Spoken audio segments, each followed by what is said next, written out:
se divise en yin et en yang, rentre dans la dualité. La première dualité à laquelle est soumise l'être humain, c'est être placé entre ciel et terre. Le ciel étant l'aspect yang et la terre l'aspect yin. Pour que ce chi primordial prenne forme, il faut une mère et un père, donc du yin et du yang, l'aspect féminin et l'aspect masculin. C'est ce qui va permettre que nous existions. Donc il faut et du féminin et du masculin à travers une mère et un père, donc pour notre fécondation.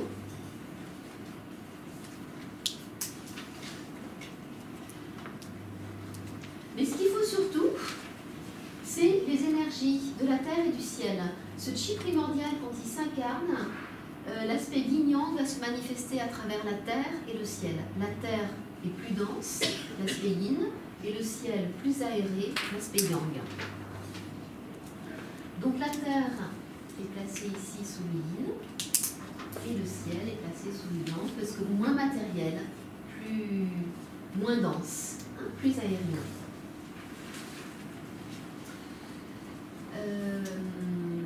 Sans ces énergies terrestres et célestes, c'est-à-dire sans énergie yin et yang, il ne peut pas y avoir de création.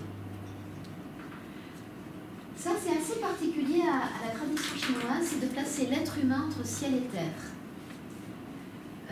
Il y a peu d'autres traditions les psychologies occidentales, la psychologie occidentale qui cherche à expliquer l'être humain, ne donne pas cette dimension cosmique à l'être humain. C'est propre à la tradition chinoise d'accorder cette dimension cosmique à l'être humain. C'est-à-dire que la tradition chinoise considère que notre existence dépend du ciel et de la terre. Sans ces énergies yin et yang, sans terre et ciel, nous ne pourrions pas être en vie. Donc notre vie dépend de ciel et terre. Quand j'ai fait mes études, j'avais une vingtaine d'années, et je me suis dit, bon, c'est une image un petit peu poétique pour décrire notre existence et qui nous sommes. Et puis les années passant, je réalise en fait que c'est à prendre littéralement. Si la terre n'était pas là pour nous apporter les nutriments, par exemple, on vivrait peut-être pas très longtemps. Si le ciel n'était pas là pour nous apporter l'oxygène, on vivrait pas très longtemps. Donc finalement, si nous sommes aujourd'hui en vie, c'est bien parce qu'il y a la terre et le ciel qui sont là, présents, pour nous maintenir en vie. Ça, c'est un travail qui se relie à ces énergies terrestres et célestes, enfin telluriques et célestes. C'est quelque chose qui est... c'est une pratique quotidienne dans la tradition chinoise.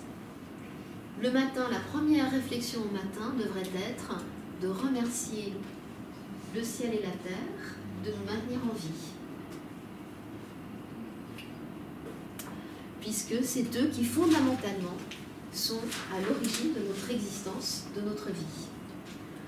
En étant enfant, les parents, la mère et le père se sont occupés par procuration. Le chi primordial a donné procuration à une femme et un homme pour faire la création, engendrer un nouvel être humain. Mais fondamentalement, c'est la terre et le ciel qui sont à l'origine de ce yin et de ce yang qui permet la diversité, qui permet la création. Voilà, donc de placer cet être humain dans une dimension cosmique, c'est assez propre à la tradition chinoise.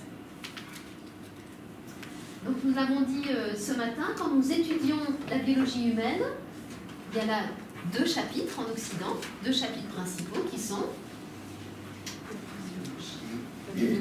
l'anatomie et la physiologie. L'anatomie nous renseigne particulièrement sur la structure du corps et la physiologie sur la fonction du corps. Donc sans le savoir, en fait, en biologie humaine, en Occident, on étudie bien le yin et le yang aussi, sauf qu'on l'appelle anatomie et physiologie. Dans le monde de la matière, sur Terre ici, il y a la dualité entre jour et nuit. le repos et l'activité. Donc le yin va correspondre plus particulièrement à la nuit, au repos, et le yang au jour et à l'activité.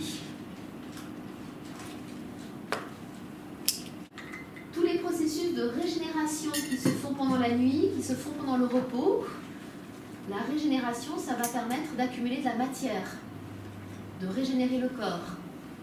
Donc tous les mouvements de régénération seront plutôt yin.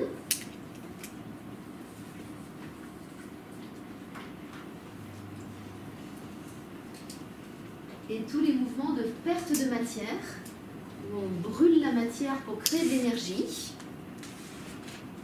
de dépenses, seront yang.